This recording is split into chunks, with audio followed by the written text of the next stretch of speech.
Wayanad Tholpetty excise check പോസ്റ്റിൽ വൻ MDMA വേട്ട. തോൽപ്പെട്ടി എക്സൈസ് ചെക്ക് പോസ്റ്റിൽ ഇന്നലെ രാവിലെ 8:45-ന് കാറിൽ കടത്താൻ ശ്രമിച്ച 100.22 ഗ്രാം MDMAയുമായി കർണാടക സ്വദേശികളായ 2 യുവാക്കളെ എക്സൈസ് പിടികൂടി. മാനന്തവാടി എക്സൈസ് സർക്കിൾ ഓഫീസ് ടീമും എക്സൈസ് ചെക്ക് പോസ്റ്റ് ടീമും ചേർന്ന് സംയുക്തമായി നടത്തിയ പരിശോധനയിലാണ് MDMA പിടികൂടിയത്. ദക്ഷിണ കന്നഡ ജില്ലയിലെ സുള്ളിയ സ്വദേശികളായ ഉമ്മർ ഫാറൂഖ്, AH സിദ്ദിഖ് എന്നിവരെയാണ് എക്സൈസ് സർക്കിൾ ഇൻസ്പെക്ടർ A പ്രിജിത്തിന്റെ നേതൃത്വത്തിലുള്ള സംഘം അറസ്റ്റ് ചെയ്തത്. പ്രതികൾ ബംഗളൂരുവിൽ നിന്ന് 1.5 ലക്ഷം രൂപയ്ക്ക് വാങ്ങിയ MDMA മലപ്പുറത്തെത്തിച്ച് നൽകുകയായിരുന്നു ലക്ഷ്യം. 1 ഗ്രാമിന് 4000 രൂപയ്ക്ക് വിൽപ്പന നടത്താൻ വേണ്ടിയാണ് MDMA കടത്തിക്കൊണ്ടുവന്നത്. പ്രതികൾ MDMA കടത്താൻ ഉപയോഗിച്ച സ്വിഫ്റ്റ് ഡിസയർ കാർ എക്സൈസ് കസ്റ്റഡിയിലെടുത്തു. കേസിൽ കൂടുതൽ പ്രതികൾ ഉണ്ടാകുമെന്നും പ്രതികൾക്കായി അന്വേഷണം ആരംഭിച്ചുവെന്നും എക്സൈസ് അധികൃതർ അറിയിച്ചു. തെരഞ്ഞെടുപ്പ് സ്പെഷ്യൽ ഡ്രൈവുമായി ബന്ധപ്പെട്ട് ഇതുവരെ വയനാട്ടിൽ നടന്ന പരിശോധനകളിലെ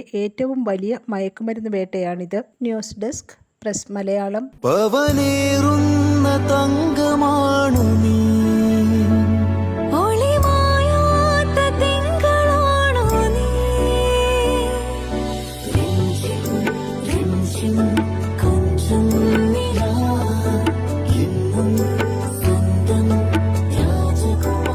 Be a Rajakumari.